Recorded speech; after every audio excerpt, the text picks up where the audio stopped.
Normandie pour la paix.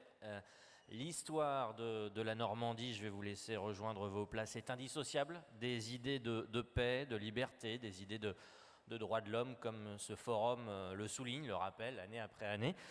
Un forum né de l'envie de poursuivre ce travail de mémoire et puis de réflexion, cette envie de partage donc et de réflexion. Dans cet esprit, notre débat aujourd'hui se penche sur la justice internationale et sur son rôle avec cette question volontairement provocatrice, la justice internationale, fondation d'une paix durable, avec un point d'interrogation. La justice internationale est-elle la fondation d'une paix durable? Est-elle réellement? L'est-elle finalement? Pourrait-on encore ajouter un débat qui vient proposer donc une réflexion et des échanges qui vont nous pousser aussi à nous interroger sur notre façon de régler les tensions, de les juger dans un monde de plus en plus fragmenté, l'idée étant, comme toujours, de mettre les événements en perspective. Le XXe siècle a été le cadre de conflits nombreux, conflits violents, qui a initié un mouvement qui a permis de faire éclore une justice évoquée plusieurs siècles auparavant, mais jamais mise en place jusqu'ici, la justice internationale, la justice qui juge des crimes de guerre, des crimes contre l'humanité. On va y revenir avec cette idée que les crimes d'une telle ampleur ne peuvent rester impunis. Alors pour nous accompagner dans notre réflexion en ligne depuis New York, un ambassadeur, Christian Venneweser. Il est ambassadeur du Liechtenstein auprès des Nations Unies, ancien président des États parties aussi du statut de Rome. On en reviendra là-dessus avec lui. On verra avec lui notamment qu'au-delà des idées et des émotions, tout est souvent, tout de même, en termes de justice internationale, un savant dosage de diplomatie. Et vous intervenez en visioconférence depuis les États-Unis. Un des interlocuteurs de ce débat vous a qualifié comme le champion du monde de la justice internationale. J'espère que vous tiendrez donc votre rang de champion du monde. Cette citation, elle nous est venue depuis les États-Unis aussi. C'est une citation de Richard Dicker. Richard Dicker est directeur du programme Justice internationale de Human Rights Watch, qui est partenaire de ce débat. Human Rights Watch, qui fait partie de ces organisations qui ont plaidé et qui plaident sans relâche pour une justice et même une amélioration de la justice internationale. On reviendra avec vous dans un instant, Richard, sur la création de ces instances, sur leur bilan, puisque vous tirez régulièrement ces bilans, sur ces défis aussi, et Dieu qu'il n'en manque pas. Parmi les organisations qui sont intervenues pour réclamer une justice internationale, Amnesty International, avec son représentant, Ali Ouattara. Vous êtes le représentant en Côte d'Ivoire d'Amnesty. Vous êtes aussi le coordinateur des coalitions de l'Afrique francophone pour la CPI, la CAF CPI. Vous êtes l'auteur de Côte d'Ivoire CPI, mariage d'amour ou mariage de raison, tout un programme. Et après vous, on verra que la justice internationale est quelquefois contestée. Elle peut avancer, puis rester bloquée, et que c'est une œuvre de longue haleine.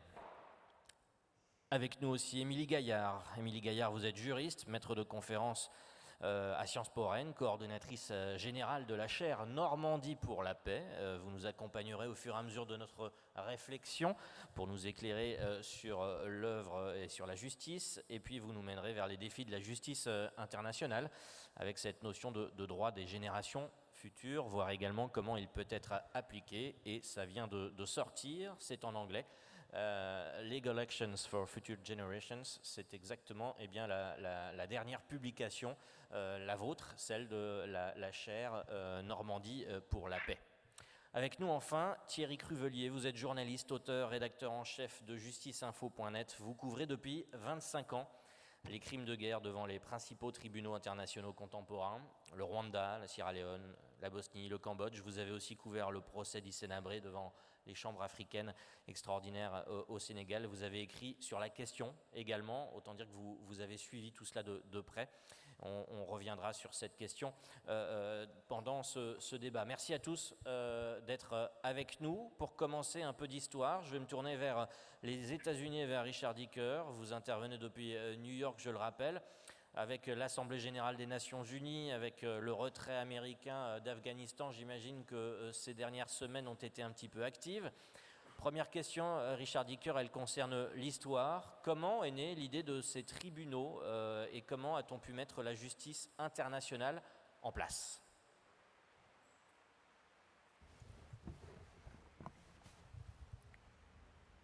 merci. Malheureusement, je dois parler en anglais. I want to thank the organizers. Je voudrais remercier les organisateurs de nous avoir rassemblés pour cette discussion extrêmement importante. Je dirais que au tout début des années 1990, après la fin de la guerre froide, there came about on the backs of horrific tragedy and crimes in the former à la suite des tragédies, des crimes qui ont pu se passer dans l'ex-Yougoslavie et au Rwanda, eh bien, il y a eu la création par le Conseil de sécurité des Nations Unies, il y a eu la création de 2 tribunaux ad hoc se concentrant sur une région, la Yougoslavie, et l'autre sur le Rwanda.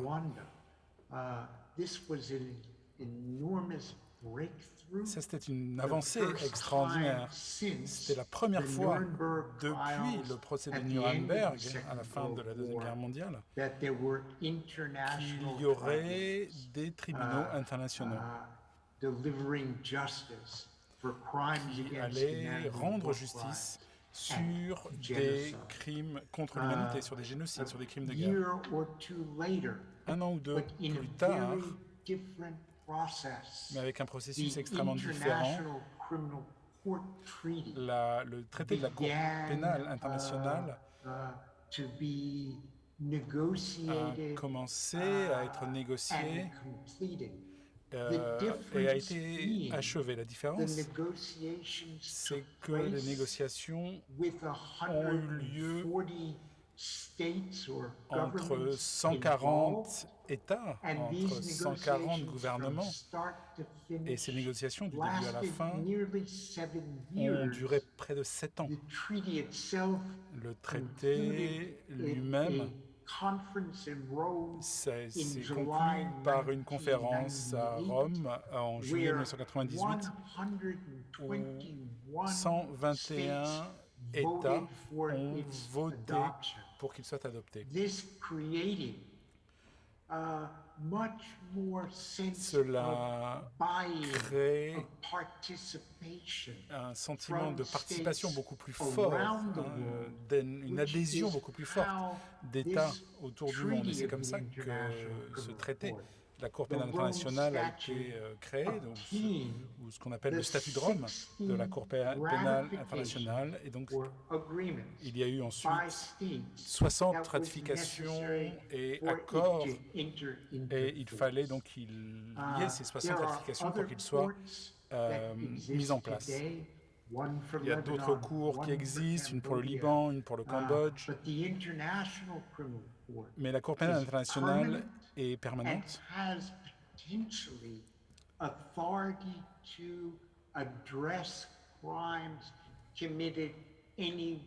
et peut traiter et peut juger sur des crimes qui se sont passés n'importe où dans le monde, à condition que des États acceptent d'adopter ces statuts. Je vais vous laisser vous arrêter là, donc, effectivement, et vous tourner là encore aux États-Unis. Merci Monsieur Dicker. Pour Monsieur Venaveser, en discutant hier avec les élèves, je parlais de justice internationale, on m'a parlé de Nuremberg, un tribunal militaire. Alors Monsieur Dicker parlait de cette justice internationale née de la Seconde Guerre mondiale. L'idée de la justice internationale, c'est aussi au départ l'idée de punir les bourreaux pour reconnaître la victime, son calvaire, et donc pour permettre la paix. Tout d'abord, merci beaucoup pour l'invitation. C'est un plaisir d'être avec vous et je vais continuer en anglais comme mon ami Richard depuis New York.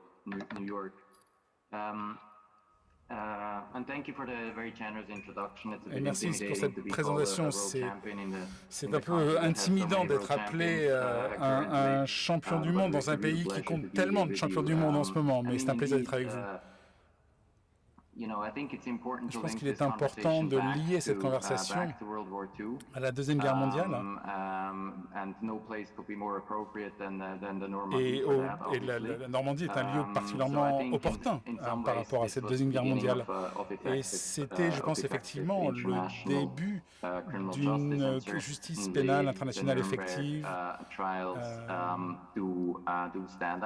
Et c'est vrai que voilà, c'est important de parler de ces procès de Nuremberg. On peut les lier très facilement au sujet de notre conversation aujourd'hui.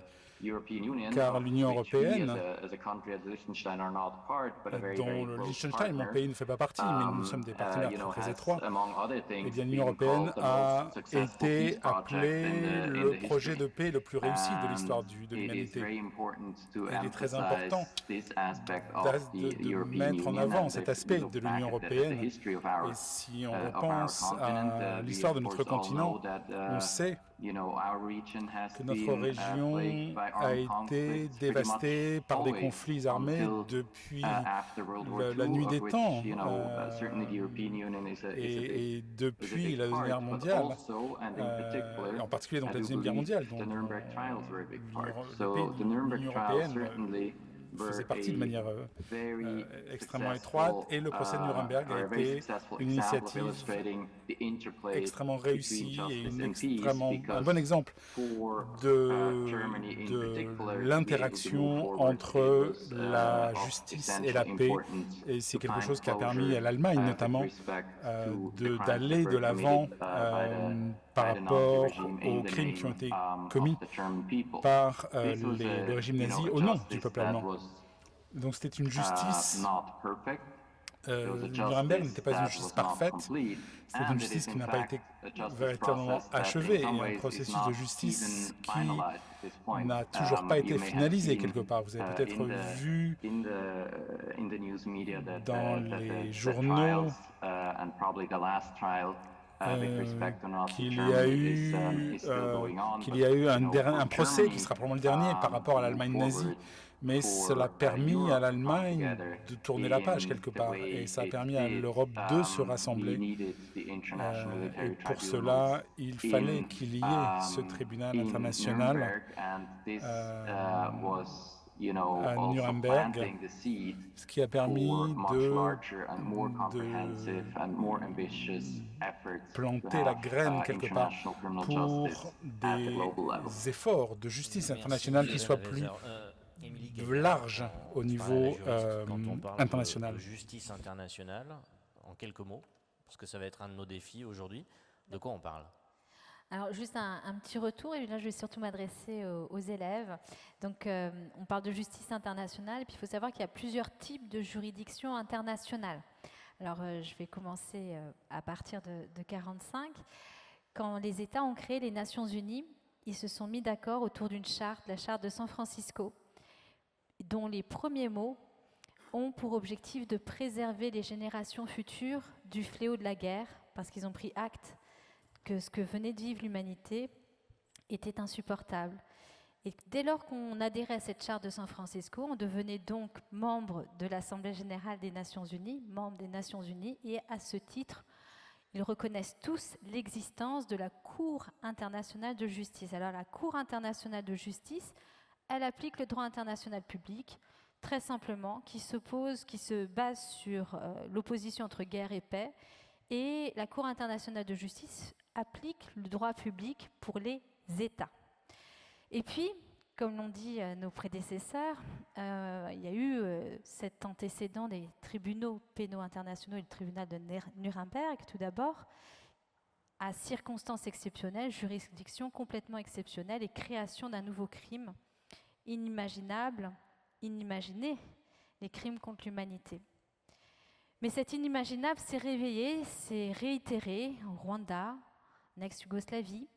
Et donc on a créé après des tribunaux spécifiques qu'on dit ad hoc, juste pour ce cas, juste pour la Rwanda, juste pour la Yougoslavie. Et en 2002, on a créé une cour pénale internationale qui, elle, est permanente. Puis il y a deux autres niveaux sur lesquels je ne resterai pas longtemps. Mais il y a des juridictions internationales spéciales qui sont hybrides, et je pense que Thierry pourra en reparler aussi. Et puis il y a aussi ce qui s'appelle l'arbitrage international, où là, on peut créer une juridiction spécifique avec des mandats spécifiques et des arbitres qui vont régler le litige international. Donc quand on parle de justice internationale, on peut avoir une focale très large, mais on peut aussi avoir une focale plus étroite, spécifiquement dédiée à la CPI. Merci.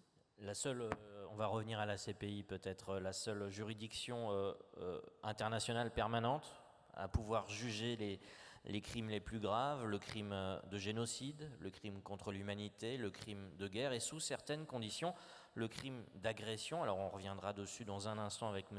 Venavesor parce que je sais que ça a été un de ses combats, mieux définir, redéfinir l'agression en termes juridiques. On l'a dit à l'époque de la signature, il y avait 60 États. 60 États l'avaient ratifié, on en est à 123, le disait monsieur Dicker. Je vais me tourner vers monsieur Ouattara. C'est un travail de faire ratifier ce statut de Rome, parce que c'est de lui dont il s'agit, qui reconnaît ses crimes. C'est un travail au quotidien, c'est du plaidoyer, c'est du travail auprès des États, c'est du travail aussi auprès de l'opinion publique pour permettre ces ratifications? Oui, merci. Je voudrais également à mon tour remercier les organisateurs de nous avoir associés à ce forum, et particulièrement à mon ami Richard Dicker, qui a facilité ma participation à ce forum. Je voudrais compléter ce qui a été dit tout à l'heure par rapport à ces différents tribunaux. Il faut reconnaître que les tribunaux de Nuremberg et de Tokyo, c'était le tribunal des vainqueurs. Donc il n'y avait pas d'impartialité. Donc il n'y avait pas d'impartialité, c'était les vainqueurs qui avaient gagné la guerre, qui ont créé un mécanisme pour pouvoir juger ceux qu'ils ont vaincus.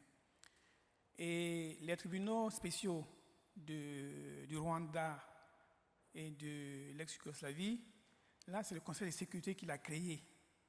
Et ce sont des tribunaux qui sont limités dans le temps et dans l'espace. Par contre, la CPI, elle n'est pas limitée dans le temps et dans l'espace, elle n'est pas un tribunal des vainqueurs, elle est plutôt un tribunal qui est permanent, où l'adhésion est libre par les États, ce qu'on appelle les États partis.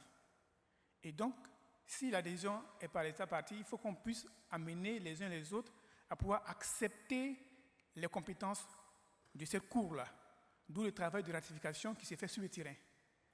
Et c'est un travail de plaidoyer, comme vous l'avez dit.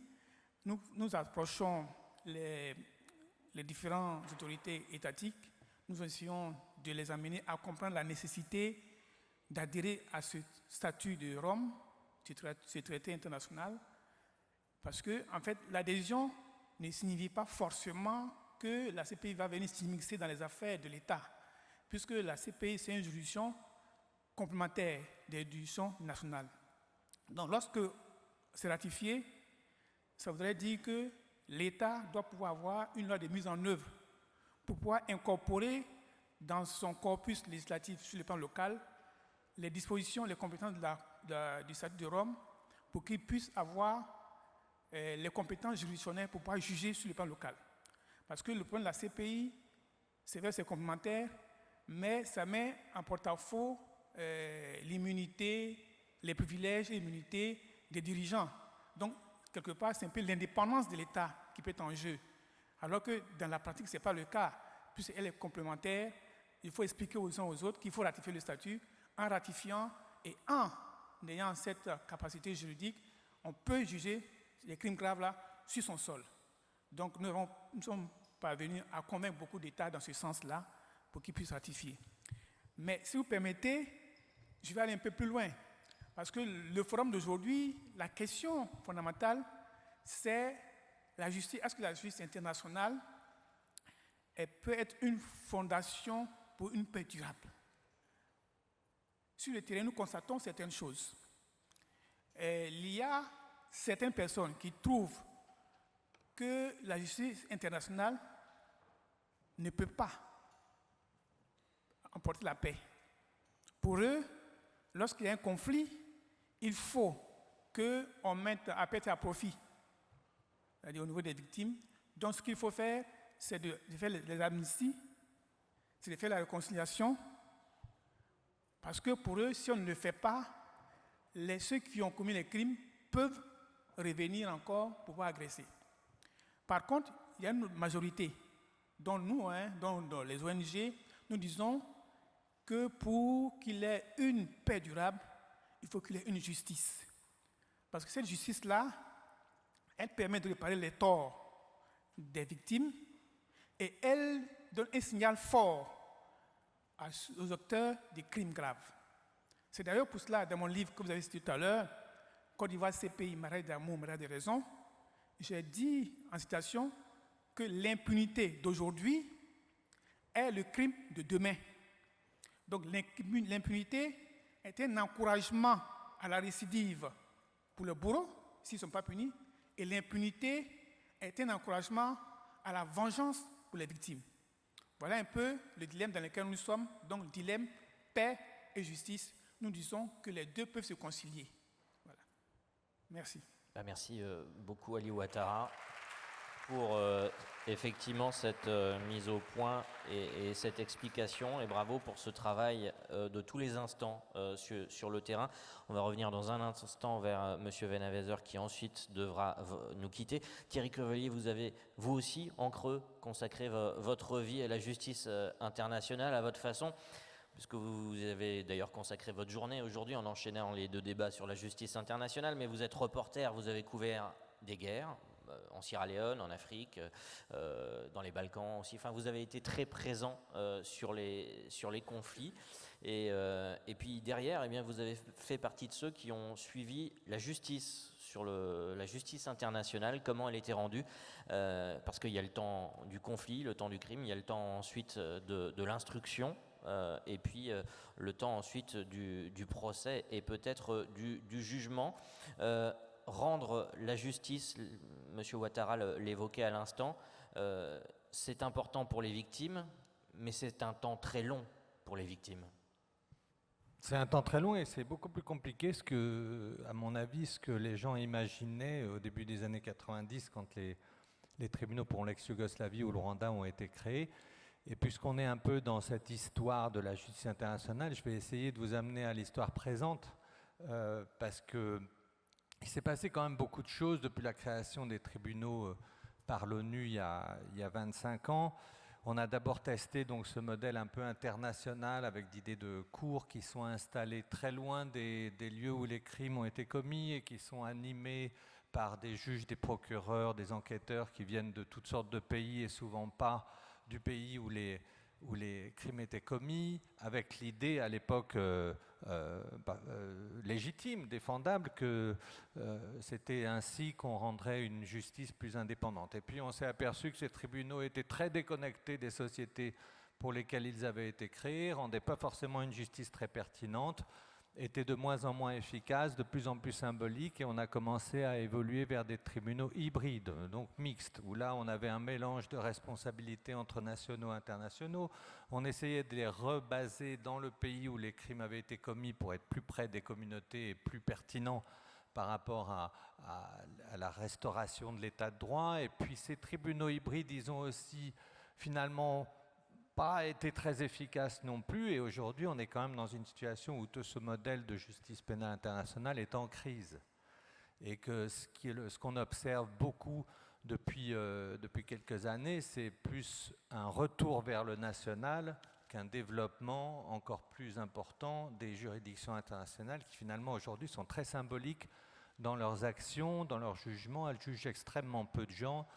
Elles sont souvent isolées, déconnectées toujours des sociétés et ont développé des bureaucraties qui les rendent assez peu efficaces. Donc elles sont là, elles existent, elles ont toujours leur place dans l'ensemble des options qui sont disponibles pour les sociétés qui sortent des conflits.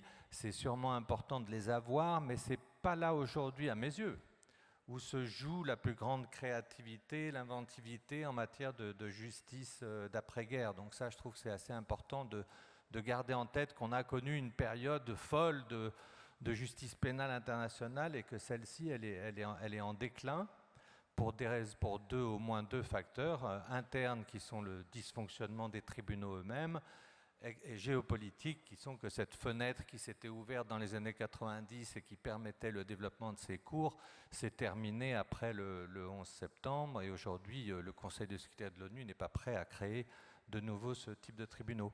Donc ces deux facteurs font qu'on voit beaucoup d'autres choses se faire aujourd'hui. C'est beaucoup plus national. Le national est finalement beaucoup plus flexible et créatif aujourd'hui, non seulement par rapport aux crimes classiques de guerre, crimes contre l'humanité, mais aussi par rapport à des violences de masse contemporaines dont je pense que Émilie va nous parler et qui sont très pertinentes pour vous, pour vos générations. La guerre existe toujours, la dictature aussi, donc on aura toujours besoin de mécanismes de justice qui répondent à ça, mais on est aussi face à beaucoup d'autres violences liées à l'environnement, aux migrants, à la responsabilité des entreprises, aux peuples autochtones, et même à la question coloniale aujourd'hui, vous avez vu, qui remonte énormément, et où tous les mécanismes de justice, en fait, alors là, j'élargis le champ à ce qu'on appelle la justice transitionnelle, donc tous les types de réponses qu'on peut avoir qui ne sont pas forcément des types de justice pénale. Il y a plein d'autres façons de rendre justice après des violences de masse ou de chercher justice. Et donc tout ce champ-là est extrêmement dynamique aujourd'hui et peut-être à mes yeux beaucoup plus intéressant, beaucoup plus raccroché à des problématiques contemporaines que les grands tribunaux internationaux qui font un peu partie quand même. Ils sont là, mais c'est pas tellement là où ça se passe aujourd'hui à mes yeux. Alors du coup, on va se tourner vers M. Venneweser. Il a été président des États parties, donc président des États qui ont ratifié ce statut de Rome qui a permis la création de ces juridictions. Il s'est beaucoup battu, lui, sur le terrain diplomatique pour faire avancer certaines définitions, notamment celle d'agression, puisque évidemment, les pays ont des visions assez radicalement opposées à ce propos, et M. Venneweser a énormément travaillé sur ce propos, mais il a été plusieurs fois déçu, ce me semble, et j'ai l'impression également, M. Venneweser, que ces derniers temps, le multilatéralisme, et en tout cas la position de certains États concernant la situation en Syrie, vous a un petit peu mis en colère, et ça va d'ailleurs nous permettre de revenir sur l'idée de complémentarité de la justice, puisque vous-même vous avez pris position aux Nations Unies en haussant le ton, ce qui n'est pas forcément l'habitude en tout cas d'un diplomate.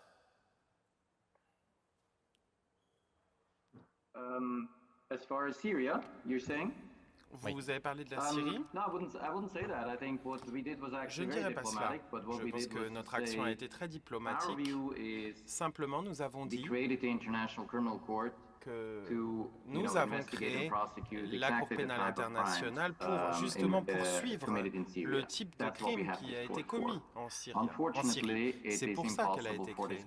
Malheureusement, il est impossible pour cette Cour d'appliquer son mandat. C'est la triste réalité. Le Conseil de sécurité des Nations Unies est le seul organe qui peut créer ce mandat sur la Syrie pour la CPU. Cela n'a pas été fait. C'était la décision à prendre par le Conseil, mais il y a eu un veto de la Fédération de Russie et de la Chine. Et donc nous avons réfléchi à des alternatives. Et l'alternative que nous avons présentée à l'Assemblée générale, c'était d'avoir un nouveau mécanisme afin d'avoir un bureau de poursuite qui peut collecter les preuves et malheureusement le concept de preuve, d'indice est très vaste concernant les crimes commis en Syrie, de préparer un dossier qui peut servir de base pour des poursuites pénales. Nous avons donc créé un mécanisme d'investigation impartial pour la Syrie, une forme de mécanisme judiciaire assez nouveau, soutenu par Catherine Martuel. Et ce mécanisme a eu beaucoup de succès. Il a été bien reçu par de nombreuses ONG et par de nombreux États. Bien sûr, il ne permet pas de combler toutes les lacunes puisqu'il nécessite un tribunal qui permet de poursuivre les personnes concernées. Comme l'a dit l'intervenant précédent, le passage vers un niveau national et vers des modèles plus innovants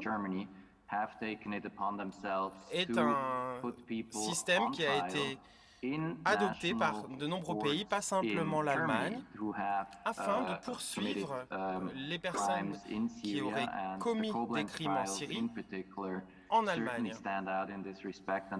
Et c'en est un bon exemple.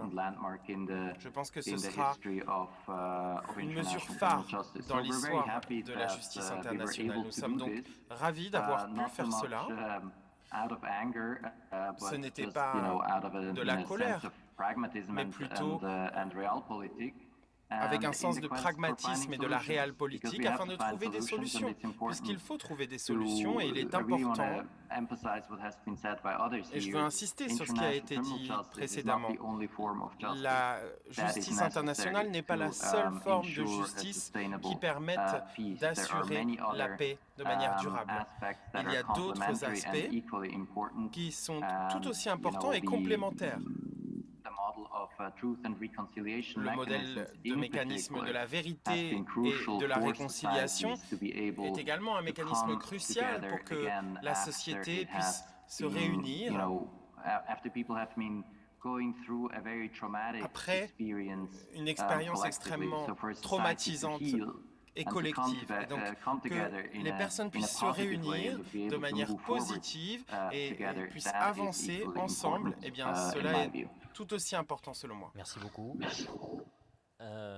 Peut-être l'opportunité justement d'évoquer ensemble le bilan, enfin les limites de cette justice internationale, souvent pointée du doigt, le manque de moyens pour établir des enquêtes, pour accompagner les victimes, les limites aussi internationales, les vétos, l'abandon des enquêtes sur les Britanniques en Irak, l'abandon de l'enquête sur les Américains en Afghanistan, ce qui a poussé beaucoup de pays à parler de justice à deux vitesses, et notamment en Afrique, à l'Ouattara, où il a été de plus en plus difficile de porter la parole d'une justice internationale. Merci. Je voudrais, avant de répondre à vos préoccupations, revenir sur ce que l'ambassadeur a dit tout à l'heure. D'abord, les féliciter pour le travail qui a abattu. Voilà. Maintenant, dire que ces pays a des forces et des faiblesses. Je ne vais pas donner toutes les forces ni les faiblesses, mais l'un des éléments des forces de la CPI, c'est le Conseil de sécurité, qui peut, par rapport au chapitre 7 des Nations Unies, demander à la procureure d'ouvrir une enquête sur un terrain où il y a un conflit qui engendre des crimes graves. Mais en même temps que c'est une force, mais cette même disposition par rapport à la saisine de la CPI qui permet donc au Conseil de sécurité de faire ce pouvoir-là, c'est également une faiblesse. Une faiblesse parce que le Conseil de sécurité est un organe très politique, ce que nous décrivons tout le temps. C'est politique et c'est au gré des intérêts des États, des membres permanents, qu'ils demandent l'ouverture d'une enquête. Le cas de la Syrie, on a vu ce qui s'est passé avec l'opposition de la Russie et tout ça. Ce sont les intérêts qui sont en jeu. Et en plus, il y a beaucoup de ces membres-là qui ne sont pas États partis. Donc, quelle est la légitimité de ce Conseil de sécurité-là dont les États-Unis ne sont pas États partis, la Chine n'est pas État parti, la Russie n'est pas État parti, et c'est ceux qui vont décider de l'avenir. Donc, comprenez qu'il y a un problème. Donc, en même temps que c'est une force par rapport au maintien de la paix, mais également, c'est aussi une faiblesse. Donc, la solution, c'est la réforme du Conseil de sécurité. Bon, là, c'est un autre volet. Voilà. Maintenant, par rapport à ce que vous avez dit tout à l'heure, concernant donc, le travail sur le terrain, c'est vrai ce qu'il a dit tout à l'heure l'ambassadeur, il faut qu'il y ait une combinaison entre la justice internationale et la justice nationale. La justice internationale seule ne peut pas apporter la paix durable. Elle contribue à la paix durable. Mais en même temps qu'elle contribue, il faut faire en sorte que la justice nationale également, dans le cas de la complémentarité, puisse jouer sa partition. Donc si on veut caricaturer, c'est comme une chaîne où il y a les maillons de la chaîne. Chaque entité doit jouer sa partition. D'où l'intérêt de faire en sorte qu'il y ait un renforcement des capacités sur le plan local au niveau des magistrats. Il y a également au niveau de la justice l'indépendance au niveau national, l'impartialité, l'autonomie qui peut engendrer, disons, susciter la possibilité de faire des procès qui seront équitables et impartials et qui vont permettre aux victimes d'avoir les différentes réparations. Et l'avantage de la justice nationale également, c'est qu'elle est visible. La justice internationale s'occupe souvent des cas un peu, je ne dis pas isolés, mais elle sélectionne. Alors que sur le plan local, la victime se sent plus proche de ce qui se passe et elle est beaucoup plus visible. Donc, il y a cette combinaison qu'il faut absolument entre la justice internationale et la justice locale pour qu'on puisse arriver justement à une paix durable. Monsieur Ouattara, vous parliez justement de ces cas de justice qui avancent et puis qui ont besoin d'un environnement aussi favorable. Alors il y a aussi l'environnement local, l'environnement politique, l'état d'esprit des populations. Je vais me tourner vers Richard Dicker puisque la semaine dernière, Monsieur Ouattara, en tant que coordinateur des coalitions de l'Afrique francophone pour la CPI, la CAF-CPI, vous avez lancé un appel qui concernait la Guinée, que en fait les victimes, notamment de Guinée, ne soient pas oubliées. Un crime sur lequel, notamment Human Rights Watch également avait alerté quelques semaines avant. Richard Dicker, faire attention comme ça à des cas qui semblent très bien partis, parce que le ministre de la Justice guinéen précédent, par exemple, avait accompagné le travail d'enquête, et puis le fait que ça soit stoppé en cours, c'est un travail à mener en parallèle pour que la justice soit rendue, pour accompagner le pays dans cette justice?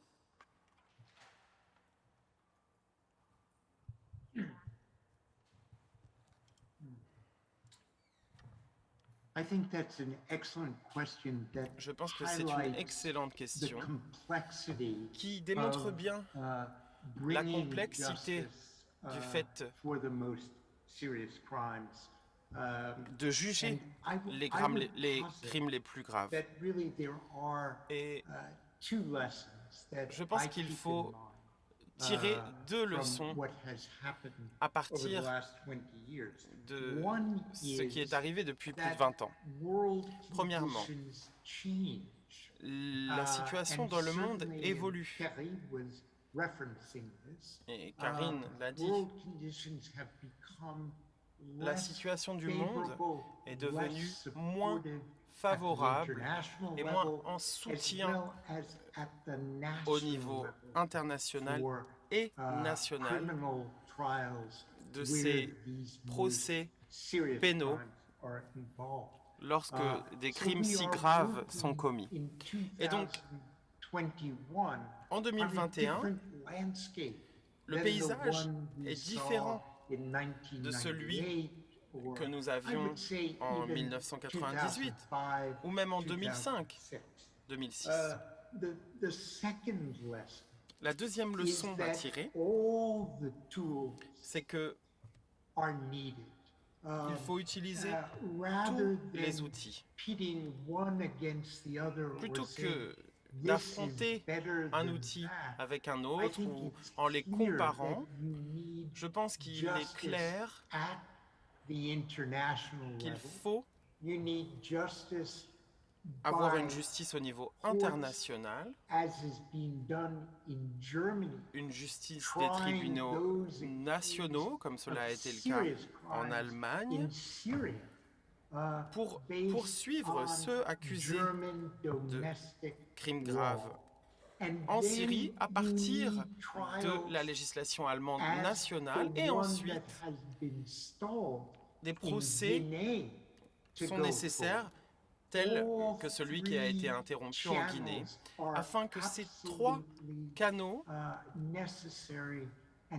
soient utilisés, puisqu'ils sont tous les 3 nécessaires et se complètent les uns des autres. Et je pense que la situation en Guinée montre bien la difficulté de demander des comptes à travers des procès équitables, notamment comme les événements du 29 septembre 2009, lorsque les forces de sécurité guinéennes ont tué des soutiens aux partis d'opposition et se sont rendus coupables de viols envers des femmes qui faisaient partie de ces rassemblements en faveur du parti d'opposition à Conakry. Cela fait 12 ans que ces événements se sont déroulés et nombre d'entre nous avons travaillé pour que la justice soit servie au niveau national. Et cela a beaucoup d'avantages qui ont été soulignés par Thierry, puisque au niveau local, il y a un lien plus proche avec les communautés. Mais à l'heure actuelle, en Guinée, cela n'a pas fonctionné, malgré les efforts fournis par de nombreuses personnes. Et cela veut peut-être dire que la Cour pénale internationale, étant un tribunal de dernier ressort, devra peut-être mener sa propre enquête et organiser un procès, étant donné que les autorités nationales n'ont pas la volonté de remplir leurs responsabilités dans ce cas. Et donc, il faut qu'il y ait une synergie, pas une opposition entre ces différents canaux de la justice. Une synergie entre les procès pénaux d'un côté, et comme l'a dit monsieur l'ambassadeur il y a un instant, le fait de dire la vérité.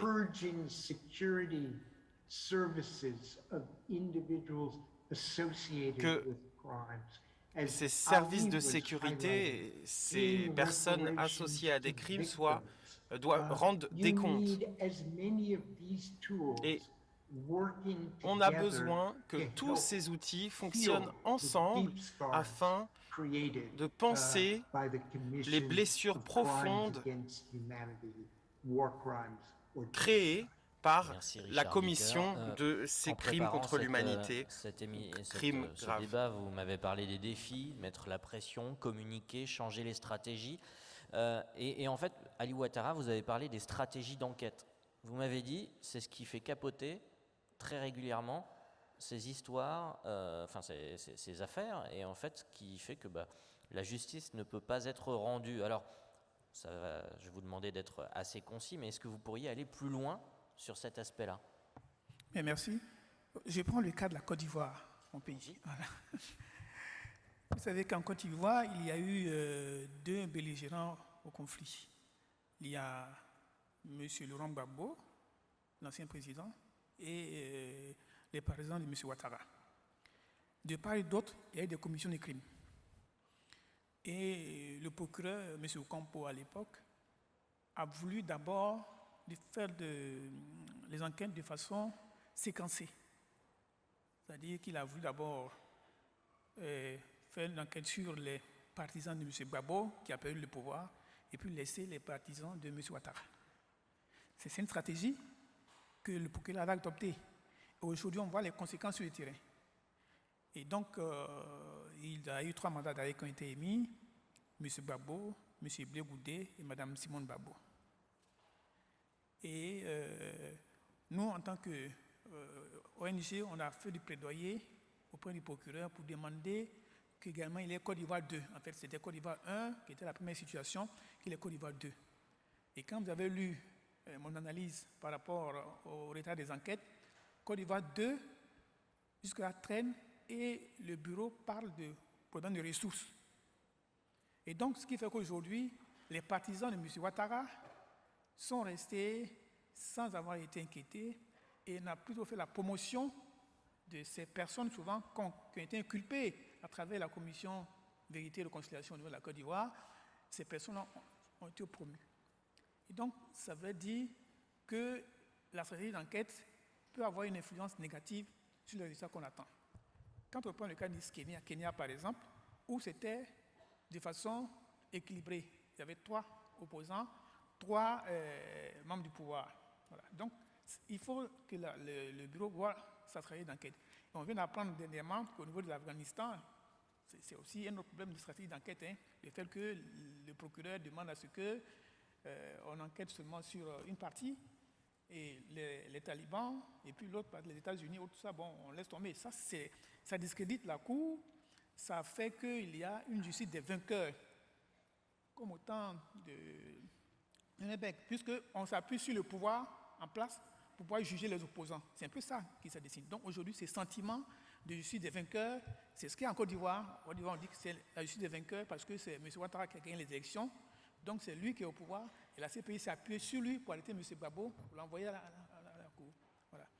Thierry Crevellier, la justice des vainqueurs, vous avez suivi beaucoup de ces conflits et puis de ces tribunaux internationaux, le Rwanda, Sierra Leone, Bosnie, Cambodge. Enfin, la justice des vainqueurs, c'est ce qui est reproché. C'est juste ou c'est pas juste? Bon, ça dépend. À la limite, la justice des vainqueurs, parfois, ça marche pas mal, ou en tout cas, c'est assez convaincant. Nuremberg avait pas mal d'aspects qui étaient très convaincants comme justice des vainqueurs. Donc, il faut peut-être pas avoir trop... c'est pas forcément là, à mon avis, où ça se joue de manière décisive. Et d'autre part, de manière plus générale, on s'est peut-être sur la forme, on s'est éloigné de la justice des vainqueurs avec les tribunaux internationaux, mais on l'a remplacé par la justice des puissants. On n'est quand même pas très loin. Il est hors de question aujourd'hui d'aller chercher les États-Unis, la France, la Grande-Bretagne ou la Russie ou la Chine auprès de ces tribunaux. Ils ne l'accepteront jamais, ou l'Inde, enfin les puissants, quoi, ou les Turcs.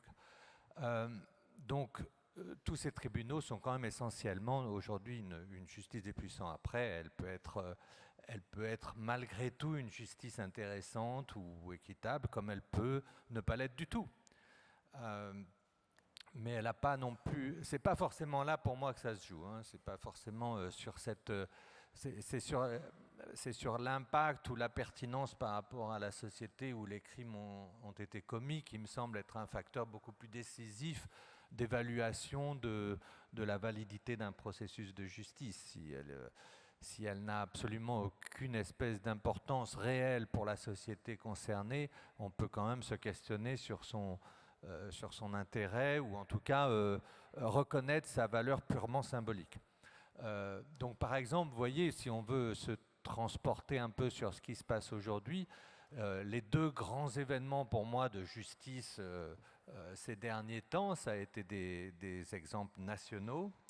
Richard rappelait, et l'ambassadeur aussi, qu'il n'y a quand même pas que la justice pénale comme réponse de justice aux violences de masse. Loin de là, les questions de réparation sont énormes et sont généralement très négligées. La question de la recherche de la vérité est centrale. Donc c'est toutes ces questions de commission vérité. Bon, depuis 2 ans et demi, il y a une commission vérité pas très loin de la Guinée, en Gambie, donc en Afrique de l'Ouest, après donc une dictature, pas après une guerre, qui a été un phénomène spectaculaire, tout à fait extraordinaire pendant 2 ans et demi, avec des problèmes, avec des limites, avec des biais, mais aussi avec une masse d'informations nouvelles qui est sortie publiquement à travers ces audiences publiques, qui a été vraiment un événement national. C'est-à-dire que les Gambiens ont vécu pendant 2 ans avec cet événement devant les yeux à la télévision sur ce qui s'était passé pendant les 22 ans de dictature militaire. Bon, voilà, on verra ensuite ce sur quoi ça peut déboucher. On y arrive directement, ouais. Je pense.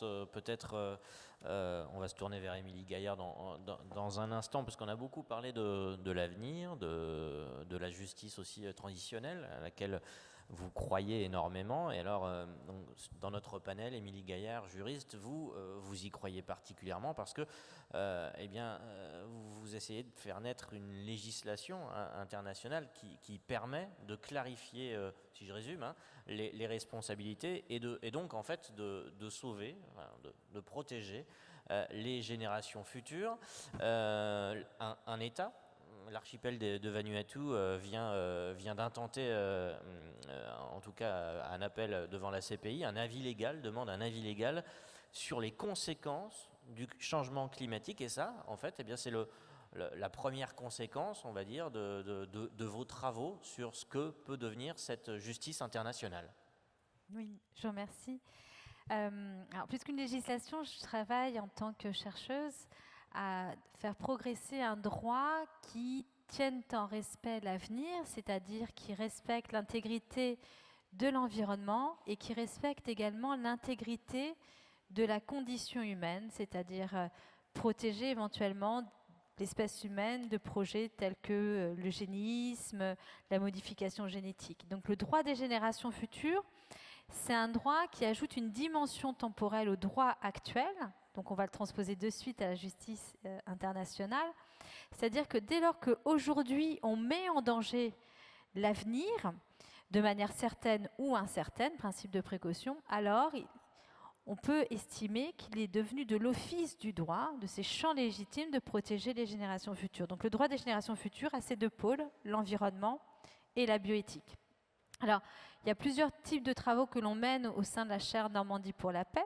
Et par ailleurs, je vais faire juste un petit clin d'œil parce que j'ai des étudiants qui sont dans la salle. J'ai créé un parcours de grade master à Sciences Po Rennes qui s'intitule Génération future et transition juridique, dont l'objectif est d'outiller des étudiants à de nouvelles formes de pensée, la pensée systémique, complexe, et à accompagner ces processus de transformation du droit pour protéger l'avenir, que ce soit au sein des collectivités locales ou aussi jusqu'à accompagner en tant que chargé de plaidoyer à l'international.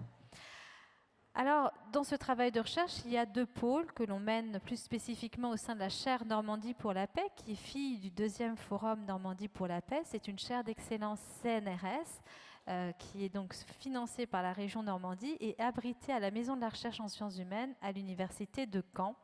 Et j'ai l'immense honneur et plaisir que de la coordonner et de travailler avec de nombreux chercheurs. Donc c'est un travail collectif. Premier front, c'est accompagner les processus de transformation des droits fondamentaux. Et ça va avoir une implication très concrète, c'est-à-dire que si on veut protéger les droits des générations futures, cela suppose aussi de reconnaître qu'on a des devoirs fondamentaux envers elles et qu'elles ont aussi des droits fondamentaux qui se jouent aujourd'hui. Ce n'est pas une idée nouvelle, le commandant Cousteau l'avait porté déjà il y a une vingtaine d'années, ça avait été porté jusqu'à l'UNESCO.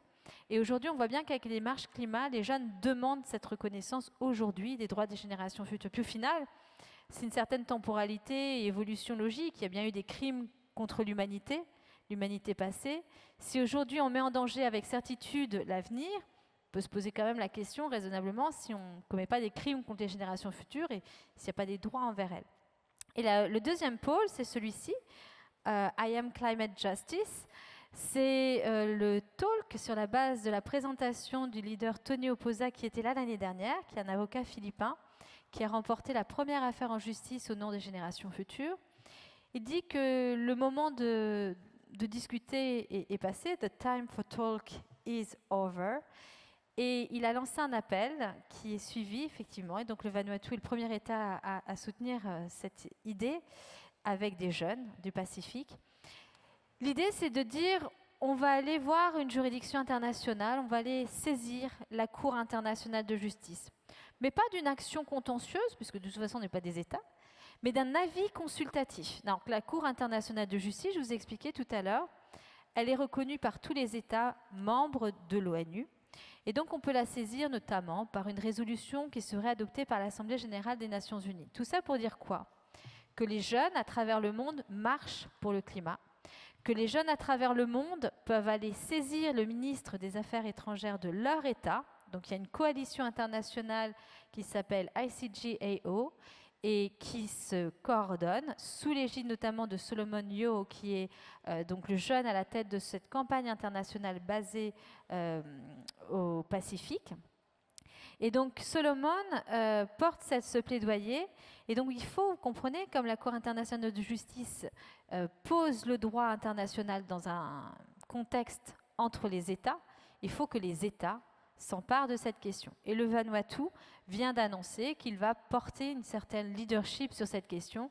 À nous, avec la chaire Normandie pour la paix, de faire phosphorer, faire prendre encore plus d'ampleur dans ce qui s'appelle un travail de diplomatie scientifique, aller voir les députés européens, donc c'est prévu, aller convaincre des États partenaires de l'Union européenne, c'est prévu, aller essayer de convaincre aussi les ministères des Affaires étrangères en France et ailleurs. Donc ce qui est également prévu, c'est de faire, on l'a déjà fait il y a 2 ans, une présentation aux Nations Unies auprès des délégations permanentes des Nations Unies, expliquer, voilà, pourquoi vous avez un intérêt de saisir la Cour internationale de justice. Alors, juste une précision, ce n'est pas un contentieux. Un avis consultatif, c'est un peu comme quand on vous pose une question juridique, un peu d'expertise, puis la question va être très simple.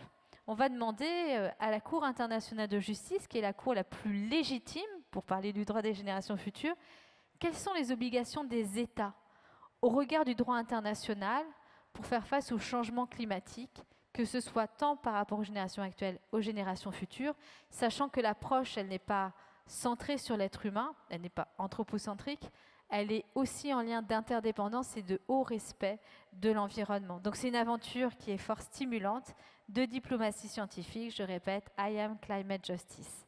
L'idée, donc, c'est juste d'établir des responsabilités. Alors, on peut rappeler que l'archipel de Vanuatu a été frappé par 2 cyclones en 5 ans, et donc, forcément, il se considère un petit peu victime du changement climatique et pas forcément accompagné dans sa lutte contre le changement climatique. L'idée, donc, c'est d'établir des responsabilités. La réponse, ça serait quoi aux Nations Unies en 2022 ? L'idée, c'est de mettre la pression un peu pour permettre une prise de conscience ? Alors, plus que de la réparation, nous, on se situe devant la Cour internationale de justice, c'est d'agir plus. C'est-à-dire que agir après, demander une réparation, and so what, ça ne va pas apporter grand-chose. En fait, on est dans une justice et un droit d'anticipation. Justement, l'objectif de ce droit des générations futures, c'est d'anticiper des catastrophes. Donc c'est aujourd'hui que se joue, notamment à Genève, la reconnaissance et la proclamation du droit à un environnement sain des générations futures. La semaine dernière, au niveau du Conseil de l'Europe, a été adopté à l'unanimité le rapport du député Mouktin pour reconnaître un droit à un environnement sain au niveau du Conseil de l'Europe. Donc maintenant, il y a une nouvelle étape d'évolution. On voit bien qu'au niveau mondial, il y a une lame de fond avec ces actions en justice climatique, que ce soit contre les États, contre les multinationales ou contre des pétitions, on voit bien qu'il y a une demande de justice climatique et elle se joue maintenant et que notre jeunesse, elle joue un rôle majeur. Donc l'idée, c'est de dire et de positionner la Cour internationale de justice, puisqu'en fait on rend la justice si on est mis en situation, de lui poser l'occasion de dire maintenant, la crise climatique c'est une urgence et c'est ça qui doit primer par rapport à bien d'autres systèmes, notamment, je l'espère, le droit international économique qui vit bien sa vie librement à côté. Monsieur Venaweser, à New York, vous allez encore avoir beaucoup de travail avec ces interventions sur le droit des générations futures, beaucoup de diplomatie en perspective. Quel œil vous jetez sur ces démarches, au-delà du surplus de travail ?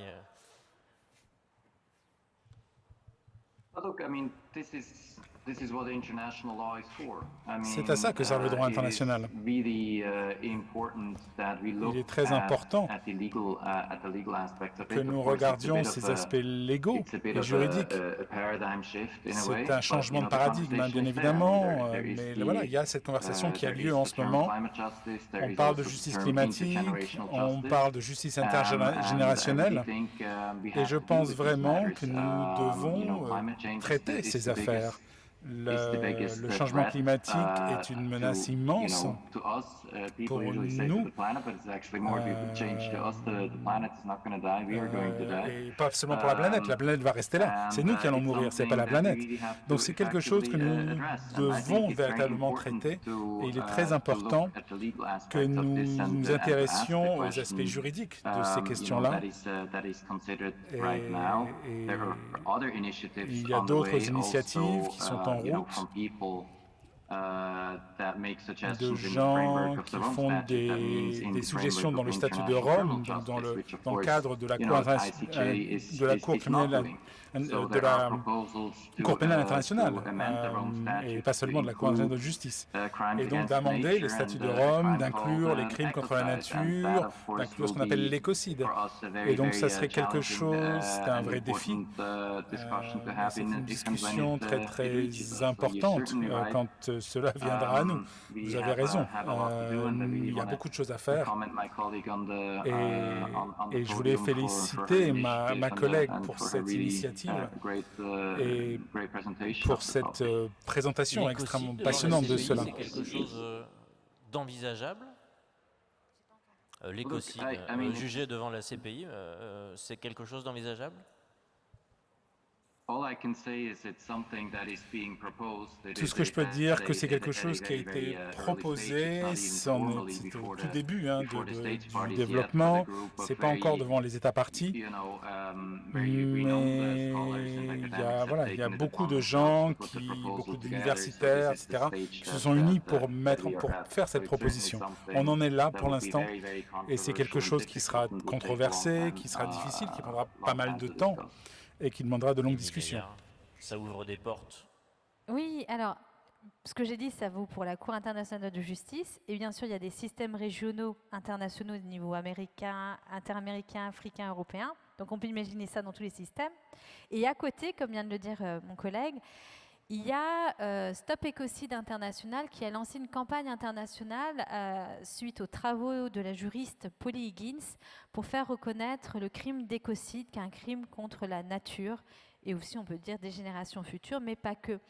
Et donc, ce qui était intéressant, c'est qu'en 2016, la procureure de la Cour pénale internationale, alors à l'époque, on n'en a pas parlé du tout lors du débat, il faut savoir qu'il y a aussi autre chose que peuvent faire les citoyens, c'est des tribunaux d'opinion, des People's Tribunals. Donc à l'époque, j'étais dans le comité d'organisation du tribunal international Monsanto, et la procureure de la Cour pénale internationale avait dit, dans un document interne de politique criminelle, qu'il faudrait se questionner sur l'extension de la compétence de la Cour pénale internationale sur tout ce qui concerne les atteintes à l'environnement comme crimes contre l'humanité ou alors l'accaparement des terres. Et cette idée, elle phosphore depuis l'idée d'écocide, parce qu'à côté, il y a aussi des reconnaissances de droits de la nature dans bien d'autres États.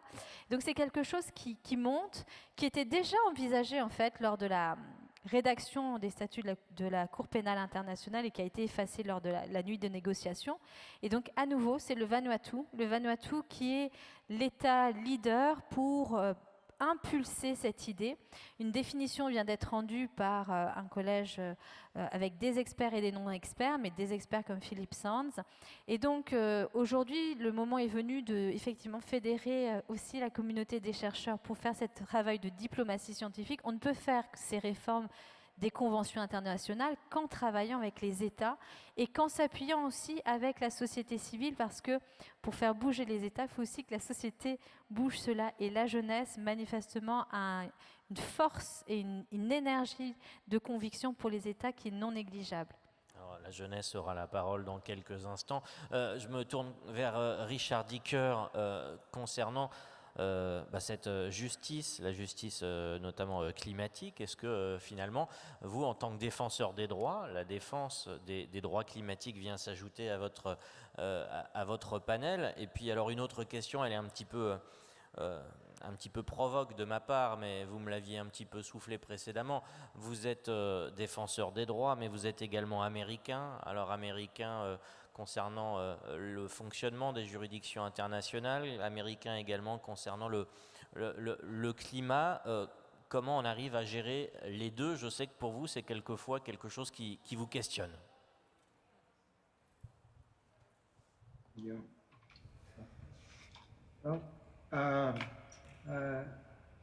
Several questions there. Il y a plusieurs questions. Let me take the last question. Je vais commencer par la dernière. Being an American, le fait d'être américain, je le suis, also being an advocate for justice, et d'être quelqu'un qui essaye de mettre en place de la justice via des cours internationales quand c'est nécessaire. Je pense que ça exige, ou ça exige de ma part et de mes collègues, de reconnaître une réalité extrêmement basique qui a été mentionnée dans nos conversations, mais qui n'a pas encore été traitée directement.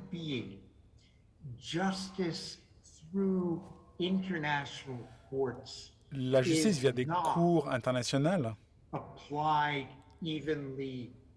n'est pas appliquée de manière égale à tous, de manière homogène. C'est une réalité qui reflète les disparités en termes de pouvoir militaire, pouvoir économique et autres. Plusieurs intervenants, je ne sais plus si c'est Thierry ou Ali, ont fait allusion à ça.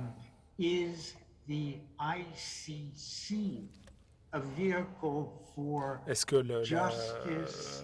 la CPI n'est simplement qu'un véhicule qui sert à servir les puissants contre et à appliquer la justice des puissants sur les moins puissants? Et la réalité, c'est que des États comme la Fédération russe, la République populaire de Chine, les États-Unis, la Turquie, l'Inde, l'Arabie saoudite, et on pourrait en ajouter, n'ont toujours pas rejoint le statut de Rome. Ça veut dire que l'autorité de la CPI n'est pas appliquée de façon... Enfin, le statut de Rome qui permet à la CPI d'être appliquée de façon consensuelle.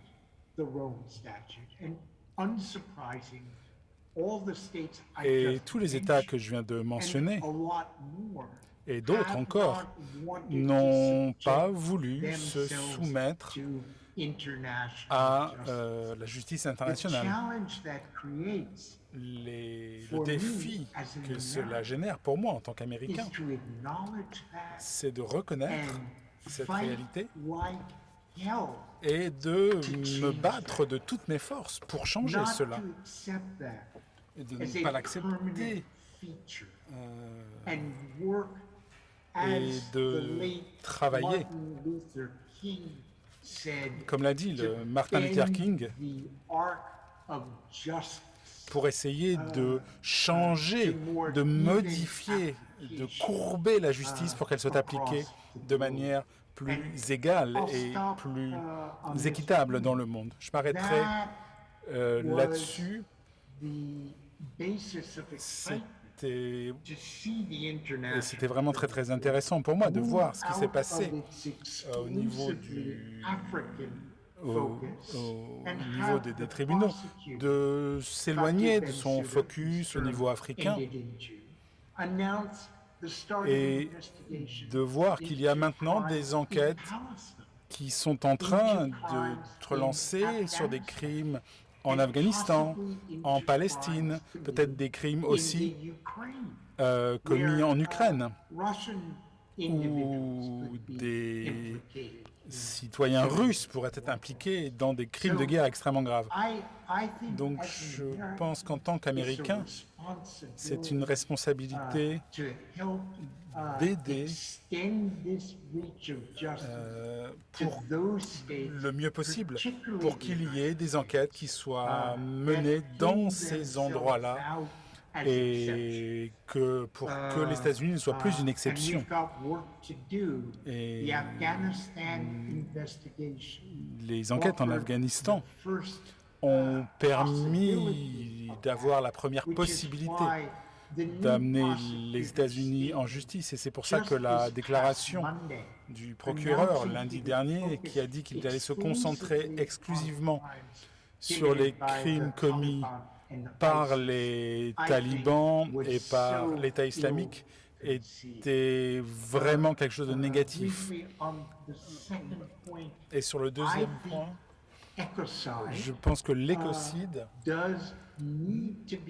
doit recevoir une définition légale. Une fois que cette définition fera l'objet d'un accord général et que les moyens qui permettent de mettre en route ce système, alors il y aura une obligation des États à l'adopter. Je pense que cela va changer, mais je pense également que la justice est une doctrine qui évolue, ce n'est pas une chose statique. Et je pense que Monsieur l'ambassadeur, à travers sa définition du crime d'agression, l'a bien expliqué. Et la manière de l'opérationnaliser au sein de la CPI, cela montre que les choses peuvent changer. Et je m'attends à ce que les fondations permettent d'étendre la juridiction de cette Cour une fois qu'une définition commune sera obtenue. Et ensuite, il sera du ressort des États de négocier, ce qui sera un processus difficile par nature. On va passer à vous, Thierry Cruvelier. Je crois que vous vouliez réagir. Juste un petit mot à ajouter sur la même question de l'écocide, des crimes environnementaux, parce que c'est très intéressant et c'est très important ce qui se passe au niveau très conceptuel, international, entre grands esprits juristes auprès des grandes juridictions. C'est important, c'est un développement important. Mais vous voyez bien le temps que ça prend, vous voyez bien les délais, vous voyez bien les lourdeurs de l'ensemble de processus. Et en fait, il se passe déjà des choses au niveau national et qui sont beaucoup moins médiatisées, dont on parle beaucoup moins. Mais la semaine dernière, un petit tribunal militaire de l'Est du Congo a rendu un jugement pour crimes de guerre et crimes contre l'humanité contre un ancien soldat devenu milicien dans cette région qui souffre d'énormes violences. Et il a été, entre autres, condamné pour crimes contre la nature, pour les dommages faits au parc naturel qui existe dans la région où il se trouve et dont il se sert pour obtenir de l'argent pour payer ses armes. Voilà, ça c'est un petit tribunal militaire congolais travaillant dans des conditions inouïes qui développe déjà un droit de la nature, un droit de l'environnement dans des cours dont pas grand monde se soucie. Les actions sur le changement climatique, Émilie le sait très bien, il y a des actions qui ont déjà été menées par des ONG, notamment aux Pays-Bas et en France, qui ont fait condamner les États pour ne pas avoir tenu leurs promesses en termes d'actions menées pour limiter le réchauffement climatique. Tout ça, ça se passe, ça existe, ça avance et c'est assez concret par rapport aux grandes discussions entre juristes. Thierry Cruvelier, rédacteur en chef de justiceinfo.net. Donc, l'heure va être bien venue de poser quelques questions à notre panel. Vous n'hésitez pas surtout à vous signaler. Des micros sont en train de circuler. Pour finir sur l'écocide, on rappelle qu'on parle beaucoup de sécurité. Il y a 30 à 40 000 morts chaque année pour cause de terrorisme et on considère qu'il y en a 10 millions par an en raison du changement climatique. Des questions peut-être avant le départ?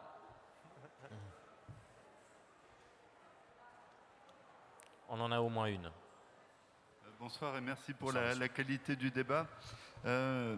J'avais une petite question dans ce contexte de crise un peu de la justice internationale. Est-ce que la médiation peut constituer une alternative? On l'a vu à l'œuvre dans des pays en Israël et entre Israël et les Palestiniens, en Rwanda, au Sri Lanka ou dans d'autres pays. Est-ce que c'est quelque chose qui, aussi en tant qu'il permet des fois des solutions créatives, comme disait M. Cruvelier, peut être peut permettre un meilleur accès à la justice et un meilleur accès à la paix. Sans doute, de toute façon, il y a tellement de méthodes différentes que toutes peuvent être, à la limite, utilisées dans des contextes particuliers. La médiation, elle est peut-être plus utile par rapport au souci de terminer un conflit, d'amener des parties à discuter, plutôt, enfin à ma connaissance en tout cas, plutôt que comme mécanisme de justice d'après-guerre, par exemple. Mais ça peut être très intéressant, bien sûr, pourquoi pas. C'est un outil parmi d'autres. Petite notion que j'ai quand même évoquée au panel précédent qu'il faut peut-être garder tous en tête, le type de justice que vous aurez après la guerre dépend directement de la façon dont vous l'aurez terminée, la guerre. Et si la guerre est négociée, la justice sera forcément aussi le fruit de ce compromis, d'accord? Et c'est normal, c'est comme ça que ça marche, puisque la priorité de l'accord de paix, c'est quand même de terminer la violence. Donc la médiation, je pense qu'elle travaille plus en amont de ça pour amener à l'accord de paix. Question suivante, monsieur. Bonsoir, merci bien pour cette éminence que nous venons d'écouter. J'ai quelques questions parce que le thème présenté en fait nous pousse à le faire quand je l'ai vu depuis mon pays. Donc je me suis dit que j'allais m'inscrire évidemment dans ce débat. Je suis sahélien, je suis nigérien.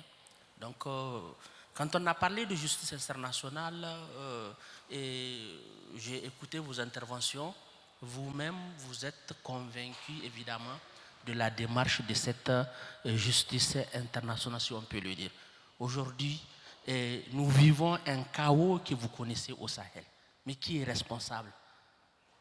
Pendant que plus d'1 million d'écoles sont fermées, des enfants sont dans la rue, pendant que ici, ceux qui sont responsables de ça, leurs enfants partent à l'école. Je pense que la justice internationale doit avoir un regard sur ces questions. Je m'étais dit, j'allais poser la question à Thierry, trouvez-vous normal, évidemment, que cette même justice, évidemment, regarde avec impuissance qu'on refuse de nous placer le G5 sous le chapitre 7 pendant que c'est possible? C'est une requête de nos chefs d'État parce que nous nous sommes dit cette crise, nous pouvons bien la gérer.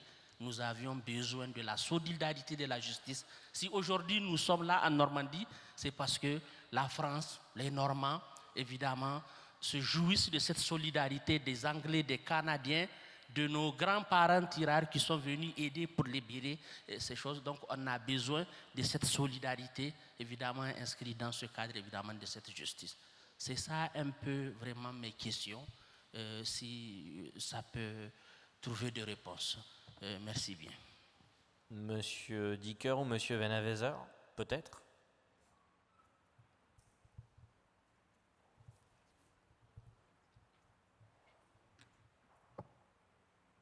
I'm happy to defer to you, Richard, also because I really have to leave. But I want to thank everybody for including me. Premier, puisque je dois vous quitter. Mais en tout cas, merci de et m'avoir merci d'être invité. resté longtemps avec nous. Monsieur Dicker, merci encore.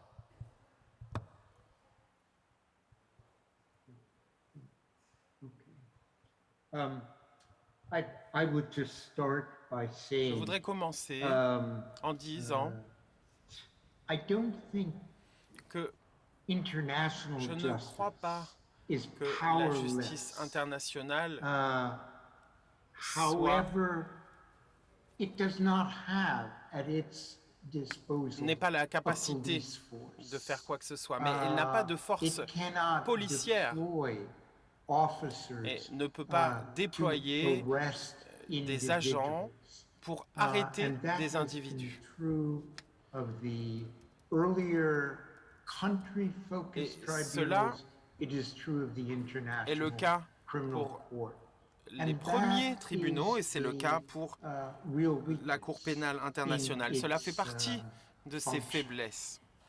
What that requires is greater support.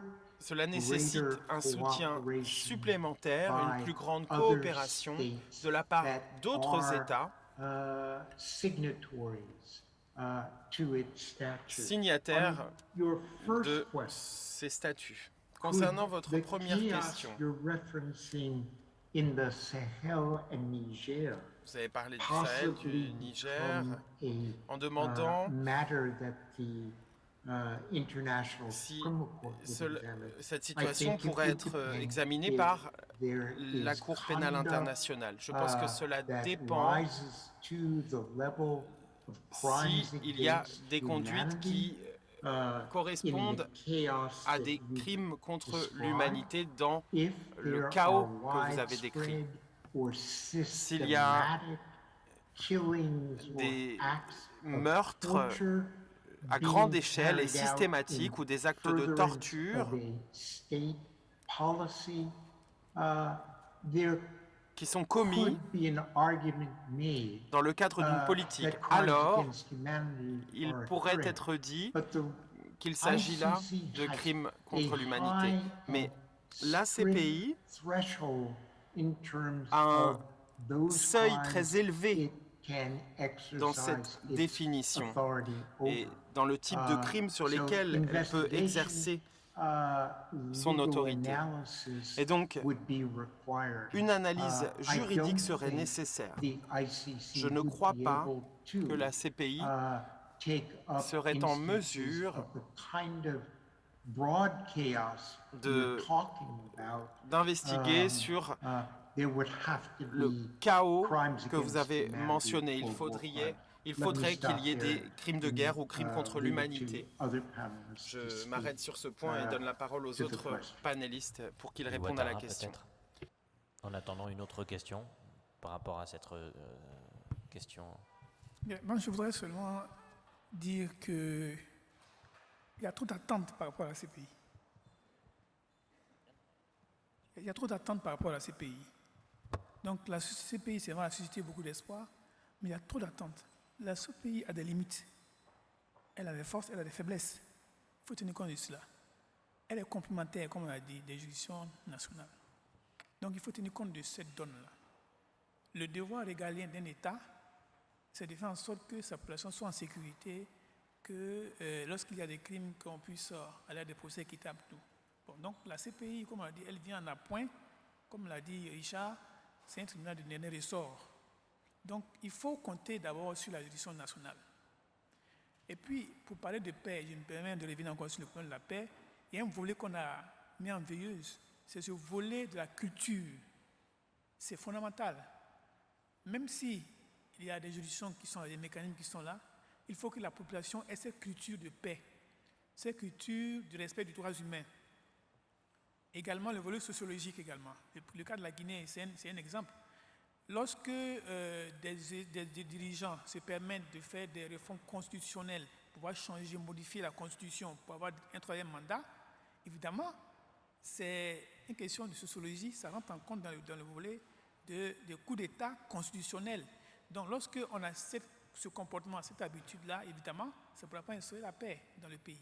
Il faut qu'on fasse en sorte qu'on puisse éviter ce genre de situation, d'autant plus que même la Cour pénale de l'Union africaine en projet condamne les mandats, les troisièmes mandats. Donc, à ce niveau, on est africain, on peut dire qu'aujourd'hui, l'Union africaine a failli également, la CEDEAO également a failli. Voilà ce que je voulais apporter comme élément pour dire qu'il y a beaucoup de défis à relever au niveau de la CPI.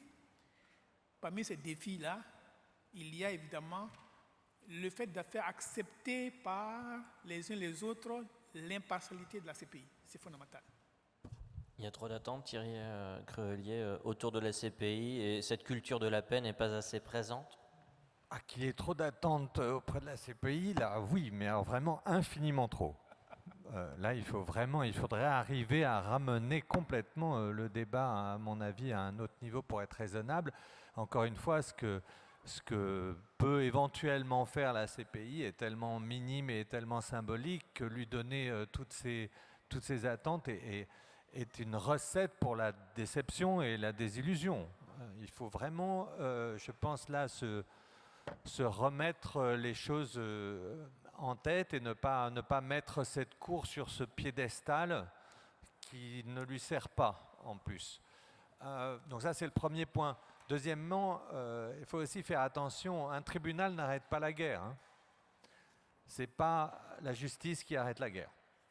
Donc il faut aussi, là, en fonction des priorités ou des défis qui se présentent, il ne faut pas se tromper de réponse.